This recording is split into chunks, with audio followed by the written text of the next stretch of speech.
this video, we're going to be going over customers in ThunderPOS.net. We're going to walk through adding some customers, how you search for customers, and the basics of using customers with the website. So we're on the customers page now here. You can get here by going to customers along the left or under store functions and then customers. To do a quick search for a customer, which just searches by the name, the ID, or the company, you just type in, whatever you want to search for there, and it will, find the relevant customers.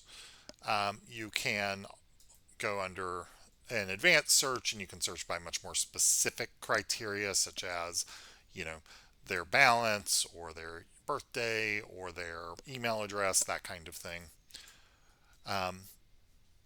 On each individual customer here, you can go to details, you can manage their wish list, you can print a label for them, you can view their transactions, or you can change their customer ID. And then in the top right here under the hamburger menu, you can access the calendar, you can export the email addresses to a text file, you can view your signups for the loyalty program if you use that. You can manage what fields are available here. If you're using the texting feature, you can send texts through here. You can also print customer labels based on the current search through here. We're going to go through and we're going to add a customer right quick. So to do that, you just hit the green plus button. So you'll fill in a customer ID. A lot of times people choose to use the phone numbers for this. So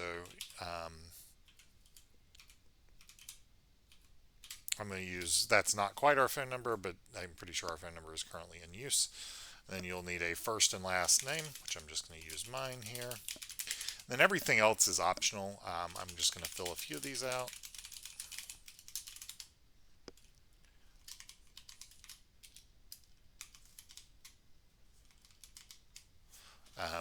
You can fill in an email. So you can also set up, notes and other fields here. You can scan a driver's license if you have the driver's license parsing on. You can set a discount level, but once we save it here, you've been added. And if you want to modify an existing customer, you just go to details and you can modify different aspects of them.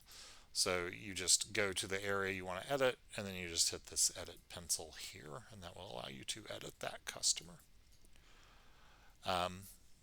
Once you've got the customers in the system, you can, of course, use them for things like repairs, for the register, and it will allow you to track things much more closely.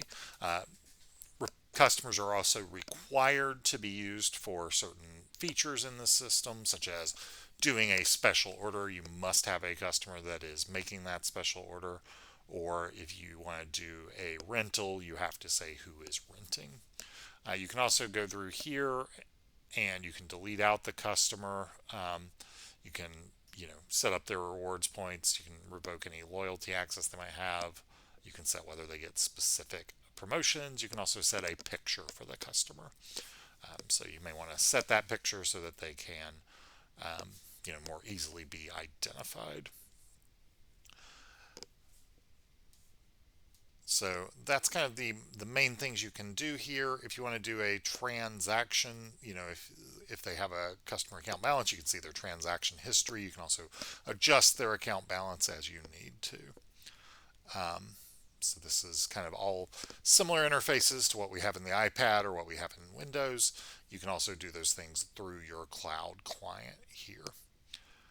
So that's kind of the basics of going through customers. If you have any questions about that, just reach out to us at support.